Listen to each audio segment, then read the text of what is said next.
Quiero empezar este video editorial haciendo una pregunta.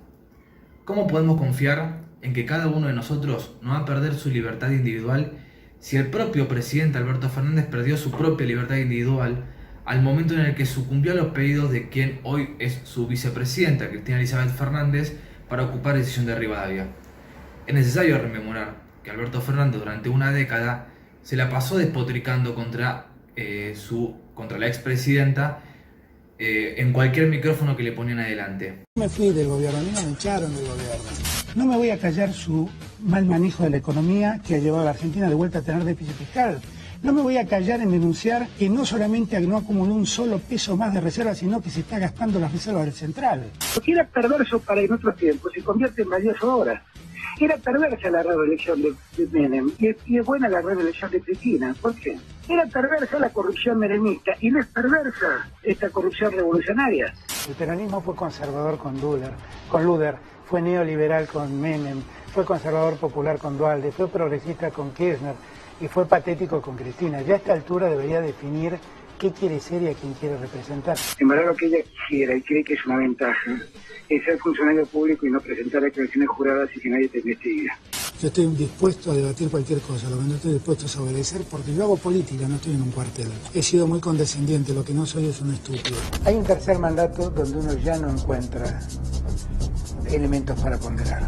Es definitivamente un mal gobierno. Toda su acción institucional es deplorable. Todo lo que hizo en materia judicial es deplorable. Toda su intromisión en la justicia es deplorable. Lo que hizo con el Consejo de la Magistratura y con la designación de los jueces subrogantes. Lo que inició con la llamada democratización de la justicia. Todo eso es deplorable. Lo que hizo con el Tratado de Irán es deplorable. La muerte de Nisman es deplorable.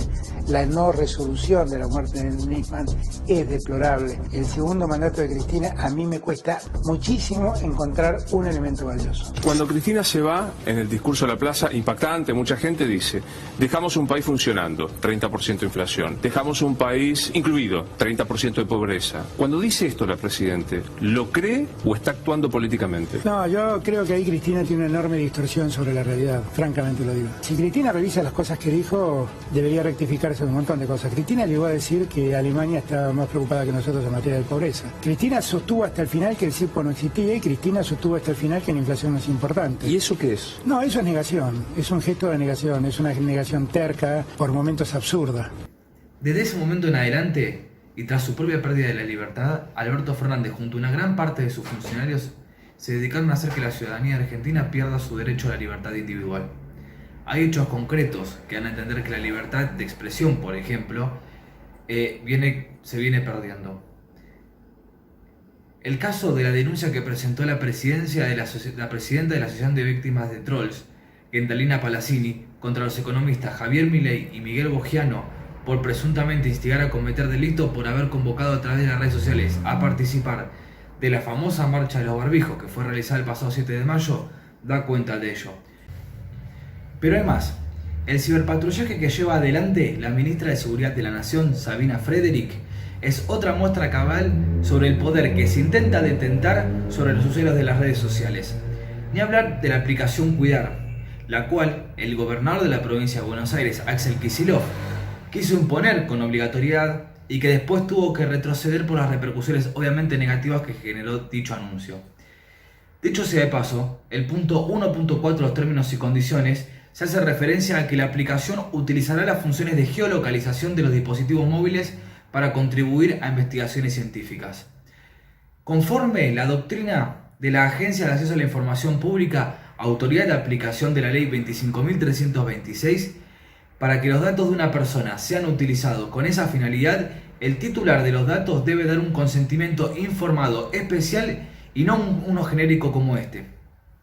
Como si fuera poco, el ex consejero de la magistratura, Alejandro Fargosi, fue muy claro en señalar en su cuenta oficial de Twitter que dicha aplicación viola directa o indirectamente los derechos reconocidos por la Constitución Nacional en sus artículos 14, 14 bis, 16, 17, 18, 19, 23, 32, 33, 38 y seguramente otro más, indica el letrado. También se puede mencionar el Pegasus, un software que será destinado, o que de hecho lo está haciendo, a espiar periodistas independientes, entre otras personas, o la pinchadura de los teléfonos problemas que ya hemos registrado en Tribuna de Periodistas varios de los que allí ejercemos. Ese engranaje está en marcha, y para que no quede ninguna duda, la muestra de ello es que en abril WhatsApp acusó a Pegasus de más de 700 intentos de hackeo. Es decir, el engranaje está en funcionamiento. Uno de los mayores objetivos será conseguir puntual información sobre los periodistas de investigación o aquellos que realizan análisis que desfavorezcan al gobierno y, de ser posible, conseguir la fuente de información que estos poseen. Ya el sindicalista Hugo Moyano había solicitado en su momento conocer la fuente de información de puntuales periodistas, como Alfredo Leuco, Luis Majul, Gustavo Gravia o Alejandro Fantino. Dicho sea de paso, dudo que sea una casualidad que el presidente Alberto Fernández lo haya llamado a Moyano dirigente sindical ejemplar y lo haya tildado de inmenso. Hugo y Pablo, sepan, tienen un padre que es un dirigente gremial ejemplar.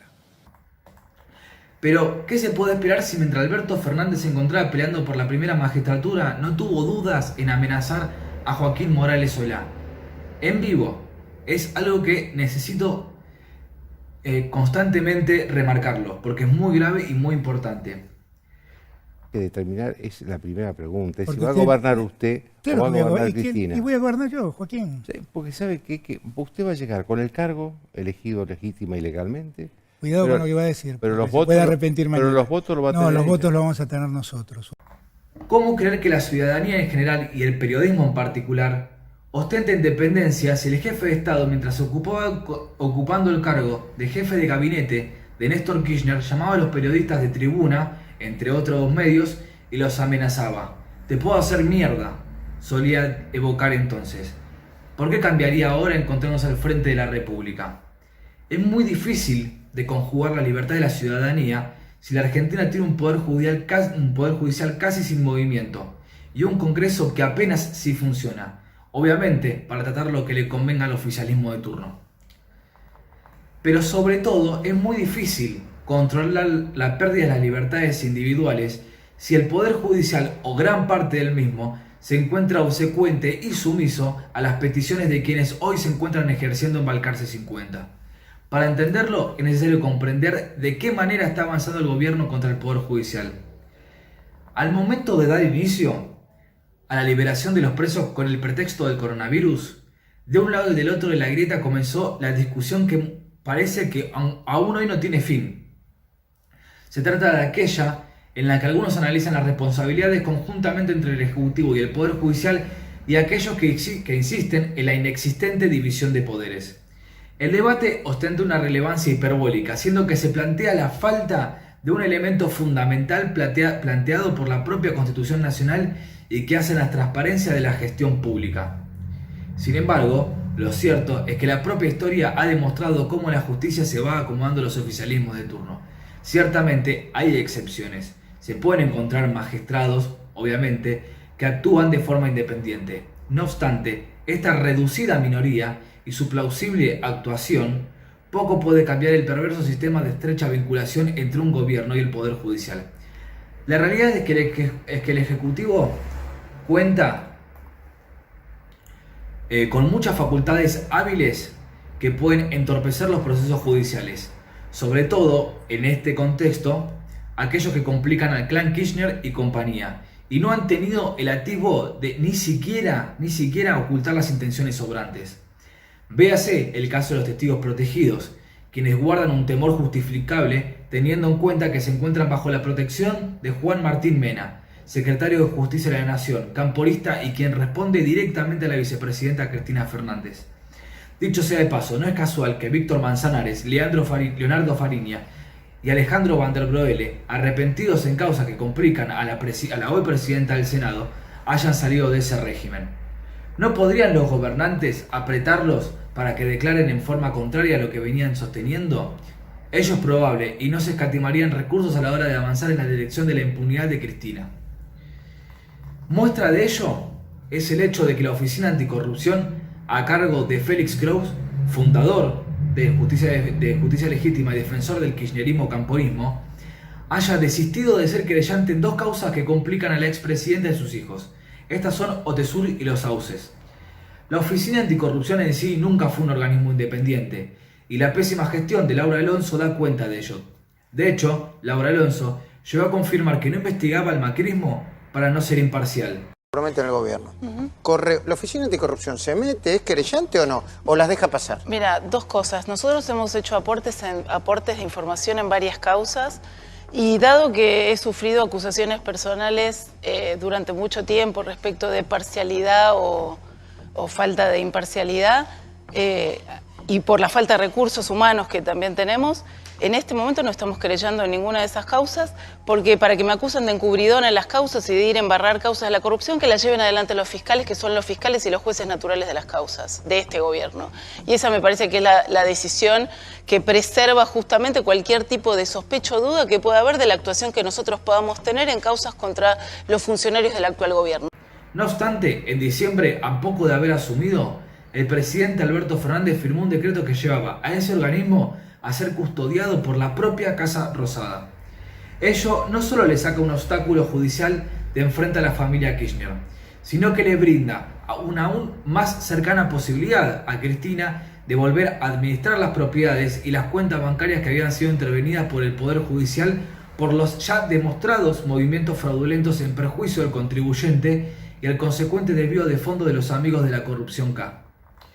El gobierno de los Fernández resulta poseer un superlativo poder sobre la justicia, y muestra de ello es la intervención del Poder Judicial de Jujuy con la designación de Sergio Marcelo Genefes como presidente del Superior Tribunal de Justicia de esa provincia. Es el mismo que hoy se encuentra gestionando la libertad de la condenada ex líder de la Tupac Amaru Milagro Sala.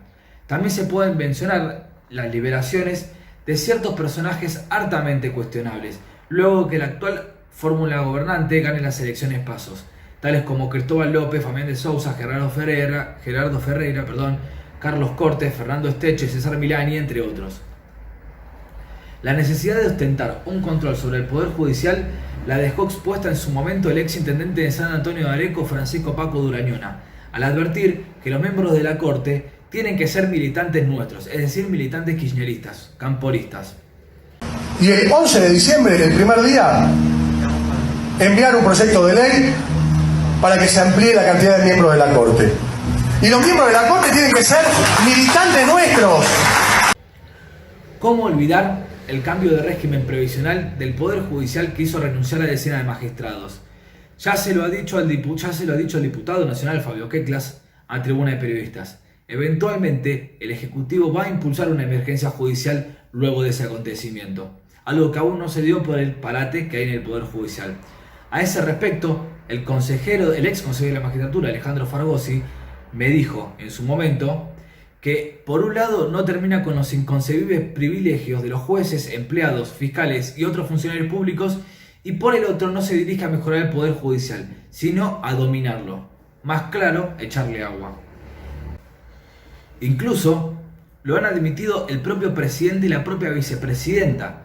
En el caso de Cristina, supo decirle en el 2017 a su pelotudo favorito, Oscar Parrilli, que hay que salir a apretar jueces. Y bueno, le dije que... ¿Y quiénes son los jueces federales que tienen la causa de este tipo? Mirá, tiene uno, Casanello se la sacaron, la otra tenía Torres, otra tenía Ercolini, ahora me están haciendo bien el listado, no me acuerdo exactamente, pero la estoy preparando toda. Hay que salir a apretar a los jueces. A los jueces, claro, no... Lo propio manifestó Alberto Fernández al deslizar frases tales como: debemos hacer una revisación profunda del Consejo de la Magistratura, es necesario revisar el criterio de selección de los jueces, o vamos a tener que revisar muchas sentencias que se han dictado en los últimos años, como si el Ejecutivo pudiese tener una pericia sobre la justicia, algo que no debería y sí se da realmente. No cabe duda alguna de que el oficialismo avanza en favor de la impunidad de los mal denominados presos políticos o los perseguidos políticos, tal como le gusta victimizarse a la expresidenta Cristina Fernández. Dicho sea de paso, ¿cómo olvidar cuando Cristina, siendo vicepresidenta electa y a los 8 días de asumir sus funciones, protagonizó un escándalo frente a los jueces del Tribunal Oral Federal número 2? Esa es la férrea muestra del desprecio que ostenta la mandataria al Poder Judicial disidente y no militante. Y seguramente este tribunal, que es un tribunal del lawfare, un tribunal que seguramente tiene la condena escrita, lo va a hacer. No me interesa. No me interesa. He elegido la historia antes que ellos me declaren absuelta. A mí me absolvió la historia y me va a absolver la historia. Y a ustedes seguramente los va a condenar la historia. Nada más y muchas gracias. Permiso, me voy a levantar, señor. He terminado la aclaración. Muchas gracias y buenos días. Señor presidente, voy a preguntar si van a contestar preguntas. No contestó si van a contestar preguntas. Me imagino que ya con su... Sí, yo le he preguntado, pero me parece que tal vez no escuchó por los aplausos que había. ¿Preguntas? Preguntas tienen que contestar ustedes, no yo. Gracias. Por caso, en un artículo publicado en Tribuna de Periodistas el pasado 13 de mayo, se revela que el pasado 5 de mayo, cuando la vicepresidenta fue a visitar a la Quinta de Olivos a su compañero de fórmula, y según el dato brindado por dos fuentes del propio gobierno, le pidió avanzar contra los jueces supremos. Lo que se lee luego es aún más rimbombante, ya que se informa que existe la idea de armar un consejo de asesores el cual recomendará al oficialismo la necesidad de ampliar la Corte, lo que le permitiría obviamente al kirchnerismo alcanzar la posibilidad de una mayoría propia. Asimismo prosigue. Debe mencionarse que el Consejo de Asesores no será nada imparcial. Dos de los nombres que se barajan son los de Raúl Zaffaroni, exministro de la Corte, y de Carlos Beraldi, es el abogado de Cristina. A esta altura queda evidenciado que el gobierno avanza sobre la justicia y no tendrá reparo alguno de consignar la impunidad, sobre todo la que busca Cristina, no solo para ella, sino que además para sus herederos. Ese fue el pacto que consagraron los Fernández. Cristina le cedió la posibilidad de ocupar el primer lugar a Alberto siempre y cuando este último le ayude a deshacerse de las causas que pesan sobre su espalda y la de sus hijos. En el mientras tanto, el plan de la venganza sigue en pie. Cristina se quiere vengar de Macri y no importa quiénes caigan en el camino, más allá de las causas por espionaje, que habría que ver cómo avanza la justicia en todo este caso, que es muy importante. La expropiación de Vicentín es la muestra férrea de ello. ¿Por qué quedarse con una de las agroexportadoras más importantes del mundo? ¿Será acaso porque se le otorgaron préstamos discrecionales durante la presidencia de Javier González Fraga al frente del Banco Nación? ¿O será que tiene que ver con el hecho de haber sido aportante a la campaña de Mauricio Macri? El argumento que deslizan desde el gobierno refiere a la necesidad de consagrar la llamada soberanía alimentaria. Insisto que se trata de una operación de rescate de una empresa de magnitud en el mercado agrícola, que era una demanda que veníamos recibiendo de muchos sectores santafesinos, una preocupación del gobierno de Santa Fe también, y que me parece favorece a la Argentina en este momento tan singular que nos toca vivir para lograr una soberanía alimentaria que la Argentina necesita. Lo mismo que predicaba en el 2008 el expresidente venezolano Hugo Chávez, y todos sabemos cómo terminó Venezuela. 2 años después, en 2010, comenzó el largo camino de la crisis humanitaria venezolana. La agricultura urbana. Hace poco aprobamos una cantidad importante de recursos para la agricultura urbana. Agricultura, agricultura, agricultura. Rumbo a la total soberanía alimentaria nacional y luego, más allá, Venezuela bien se va a convertir en un país exportador de alimentos, porque tenemos todas las condiciones. Lo que suceda de ahora en adelante es esperado. ¿A qué nivel? Es imposible saberlo. Solo una cosa es segura. Tal cual expresa un viejo refrán del saber popular, la realidad supera la ficción.